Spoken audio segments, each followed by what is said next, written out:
Dus ja, goede linksback is dat. Ja, Dat is wel echt een snap je kwaliteit tegen van hem. En voor de rest, ja, ook Timber ook.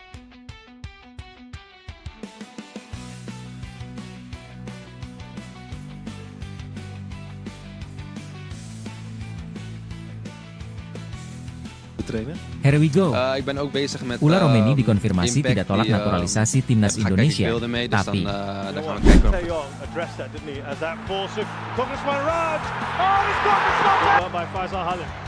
Is he through here? Witan Shaloman squared it. Brilliant. It's still going, Pratama. Can they finish this? Yes, they can. It's not. Oh, what a shot that is! dua hal ini ternyata ditiru Malaysia dari timnas Indonesia, bikin netizen kedua negara debat panas di media sosial. Mengakui, tunduk, dan setia kepada. Terima kasih support Indonesia. Terima kasih Indonesia. I'm proud to play for the country and I'm happy to do Hello it. Indonesia, I'm ready to join the national team. I can't wait. See you later. And Mantap. Shin Tae-yong panggil Messengers dan Alien Rangers ke timnas Indonesia dan Cina.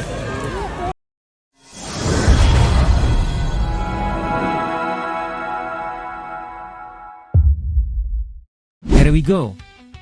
Ula Romeni dikonfirmasi tidak tolak naturalisasi timnas Indonesia, tapi YouTuber Yusa Nugraha membeberkan situasi Ula Romeni yang disebutnya tidak menolak timnas Indonesia, namun memiliki alasan tertentu yang membuatnya belum berseragam merah putih. Situasi Ula Romeni itu dibeberkannya lewat video terbarunya yang diunggah di kanal YouTube Yusa Nugraha dengan judul, "Pemain selanjutnya sedang dinegosiasikan". Dalam unggahan tersebut, Yusa menyebutkan bahwa PSSI telah menjalin komunikasi dengan penyerang milik FC Utrecht itu. Ya, PSSI sudah komunikasi dengan dia, Ula Romeni, Pak Erik Thohir, juga sudah komunikasi dengan dia, dan semua tahap, langkah Pak Erik sudah benar, sangat profesional, kata Yusa. Meski PSSI sudah menjalin komunikasi dengan baik ke pihak Ula Romeni, tetap saja belum ada titik temu antara kedua pihak. Walau belum menemui titik temu, Yusa memastikan bahwa hal ini bukan berarti Ula Romeni menolak membela timnas Indonesia. Mantan pemain didikan Feyenoord itu mengatakan jika Ula Romeni masih membutuhkan waktu untuk mengambil keputusan membela negara leluhurnya. Nah, ini bukan berarti kalau dia tidak mau bermain di timnas Indonesia. Mungkin dia masih membutuhkan waktu untuk mengambil keputusan, dilanjutnya. Yusa pun membandingkan kasus Ula Romeni ini dengan Justin Hubner yang sempat sulit dinaturalisasi, dan kemudian memutuskan untuk membela timnas Indonesia. Kita tahu di masa lalu ada Justin Hubner, dia juga membutuhkan waktu untuk bisa benar-benar kasih jawaban pasti untuk membela timnas Indonesia, pungkasnya.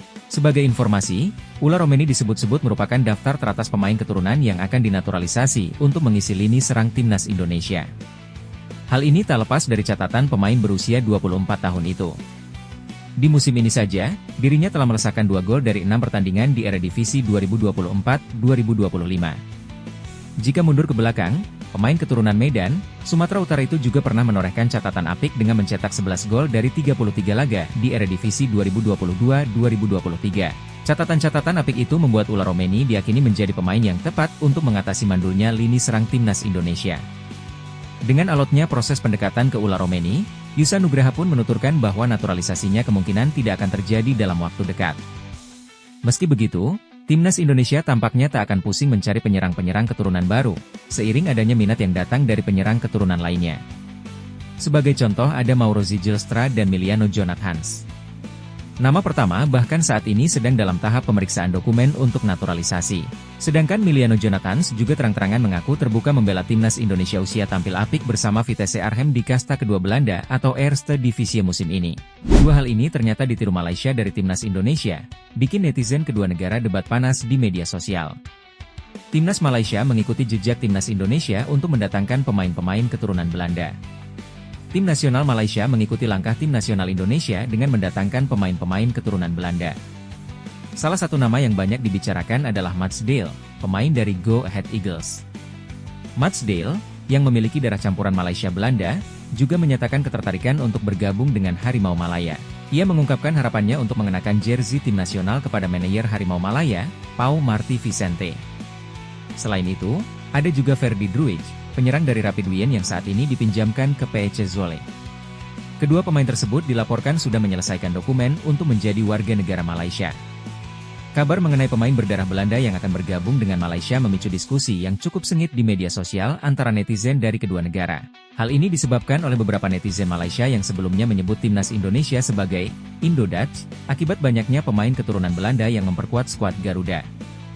Namun, jika kesepakatan dengan Ruij dan Dale benar-benar terwujud, Malaysia harus siap menghadapi kenyataan bahwa mereka mengikuti langkah timnas Indonesia. Setelah timnas Indonesia mengangkat Shin Tae-yong sebagai pelatih, Malaysia juga mengikuti langkah serupa dengan mendatangkan Kim Pan-gon dari Korea Selatan.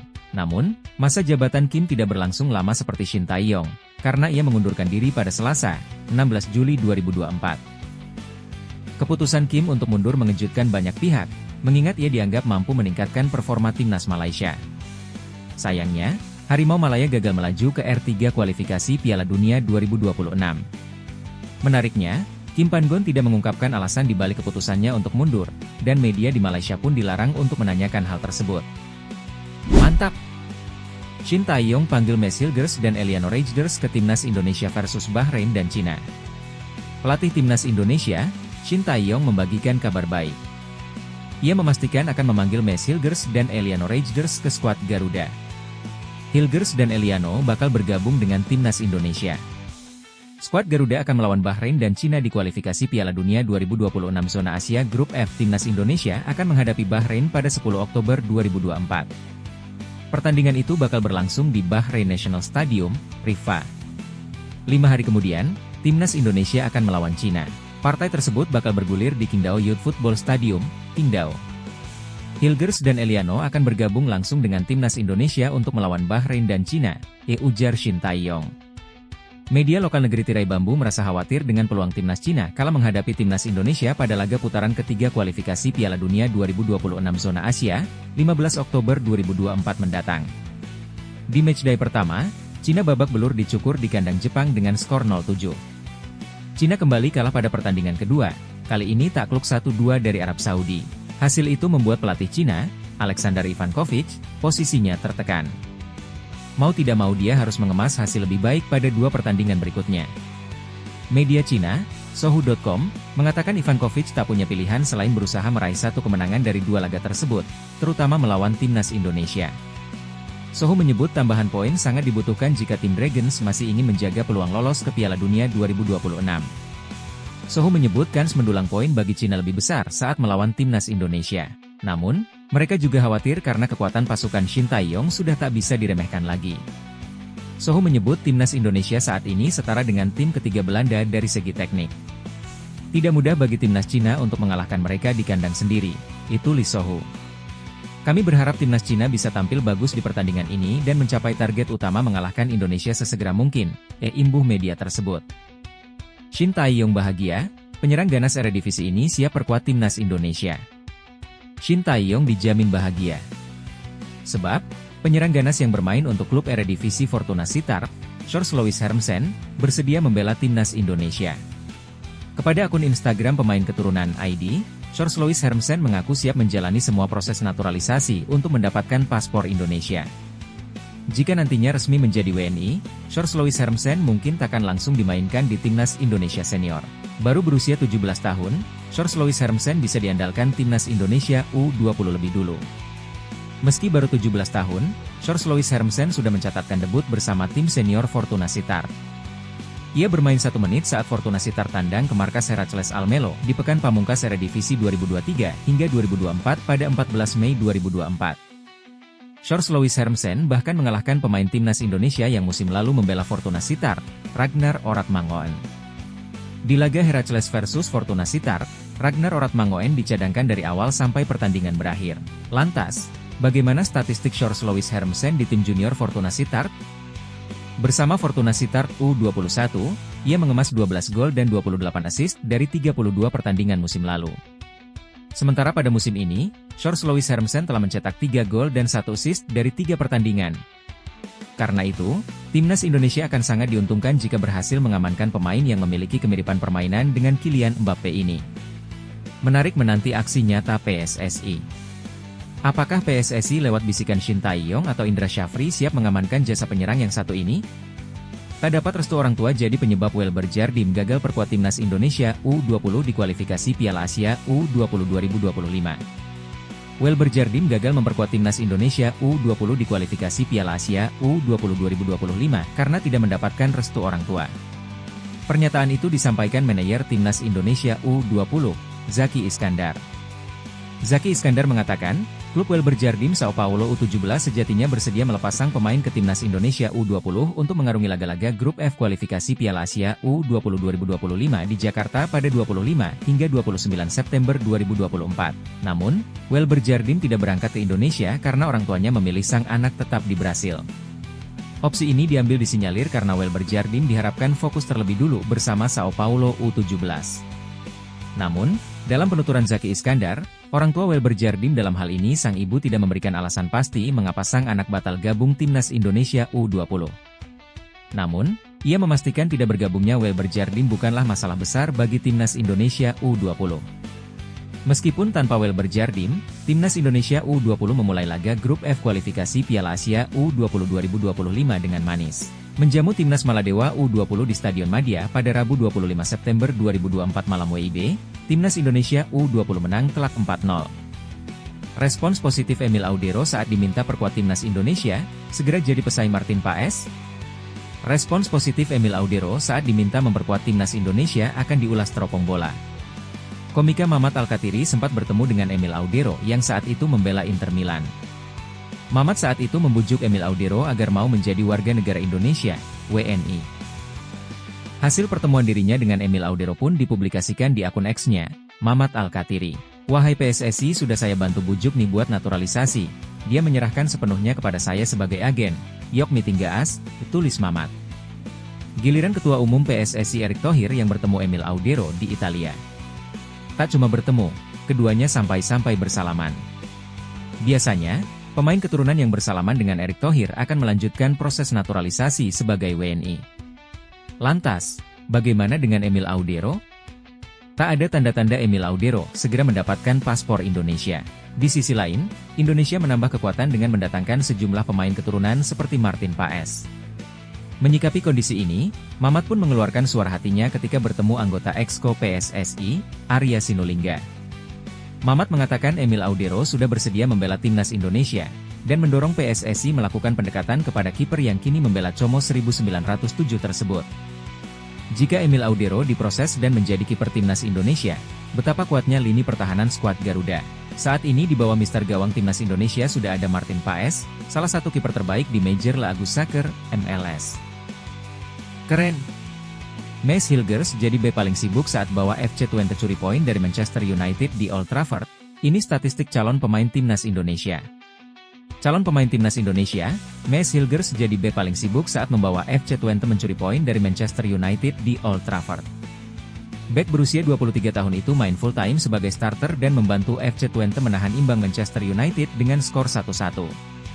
Matchday pertama fase Liga-Liga Eropa 2024-2025 itu berlangsung di Old Trafford, Manchester pada Kamis, 26 September 2024, dini hari waktu Indonesia Barat. Setan Merah unggul lebih dulu lewat gol Christian Eriksen di menit ke-35 melalui tendangan kerasnya yang tak mampu dibendung kiper FC Twente. Beruntung, Mace Hilgers dan kawan-kawan berhasil menyamakan kedudukan di babak kedua lewat gol Sam Lammers usai mengelabui kiper Setan Merah, Andre Onana. Dalam laga ini, Mace Hilgers mencatatkan penampilan yang gemilang sepanjang bermain di atas lapangan selama 90 menit full. Menurut catatan Fotmob.com, calon pemain timnas Indonesia itu melakukan defensive actions, aksi bertahan, sebanyak 15 kali atau paling banyak dari pemain bertahan FC Twente lainnya. Aksi bertahan Mace Hilgers itu membuat dirinya menjadi pemain belakang FC Twente yang paling sibuk mengamankan area pertahanan timnya dari gempuran Manchester United. Selain itu, bek kelahiran Belanda itu juga melakukan 1 kali blok berhasil, 8 kali clearances, 3 kali headed clearance, 2 kali interceptions, dan 4 kali memenangkan duel. Mace Hilgers juga tercatat melakukan 1 tackle sukses, 4 kali recover bola, hingga 92% umpan sukses. Catatan yang cukup apik bagi Mace Hilgers melawan tim sekelas Manchester United yang notabene salah satu klub raksasa Eropa. Sayangnya, proses naturalisasi Mace Hilgers untuk menjadi WNI masih belum rampung dan baru akan mengambil sumpah WNI pada 30 September 2024. Padahal jika sudah menjadi WNI, ini merupakan sejarah baru karena Mace Hilgers menjadi pemain Indonesia pertama yang bermain di Old Trafford melawan Manchester United. Pencarian masih panjang, Erick Thohir tegas bilang eksplorasi pemain naturalisasi akan terus berlanjut sampai menyentuh angka ini. kalau perlu kita cari. Anggota Komite Eksekutif, Exco, PSSI, Arya Sinulinga angkat bicara soal keberlanjutan program pencarian pemain naturalisasi Timnas Indonesia. Katanya Erick Thohir tegas bilang hal ini. Diketahui saat ini, PSSI masih mengawal proses pergantian kewarganegaraan sosok dua pemain keturunan Indonesia Belanda, yakni Mees Hilgers dan Eliano Reijers. Awalnya, Mees dan Eliano dijadwalkan menjalani Sumpah WNI pada 23 September 2024. Namun, pengucapan Sumpah WNI Mees dan Eliano akhirnya dijadwalkan akan berlangsung di Kedutaan Indonesia di Den Haag, Belanda, pada 30 September 2024 mendatang. Jika proses pengambilan sumpah berlangsung tanpa hambatan, jumlah pemain keturunan di Timnas Indonesia akan semakin meningkat. Sejauh ini, tim besutan Shin Tae-yong sudah memiliki 13 pemain keturunan. Rencana PSSI yang terus mencari pemain keturunan nampaknya menimbulkan tanda tanya besar soal kapan program naturalisasi akan berhenti. Menyikapi hal ini, Arya Sinulinga bicara jujur soal rencana PSSI ke depannya. Anggota Komite Eksekutif PSSI itu mengatakan bahwa Erick Thohir selaku Ketua Umum sebenarnya ingin Timnas Indonesia memiliki 150 pemain. Namun, bukan tanpa alasan Erick Thohir menyebut rencana angka yang tidak sedikit itu. Di antara pemain-pemain tersebut rencananya akan disebar ke sejumlah tim kelompok umur hingga senior. Hal itu bertujuan untuk regenerasi di skuad senior Timnas Indonesia, demi menjaga keseimbangan tim ke depannya. Melihat perkembangannya sejauh ini, progres regenerasi itu sudah nampak di tubuh tim Merah Putih. Skuad senior hanya memiliki beberapa pemain yang mendekati usia 30 tahun, seperti Tom Haye, Sandy Walsh, dan Jordi Amat yang sudah berusia 31 tahun.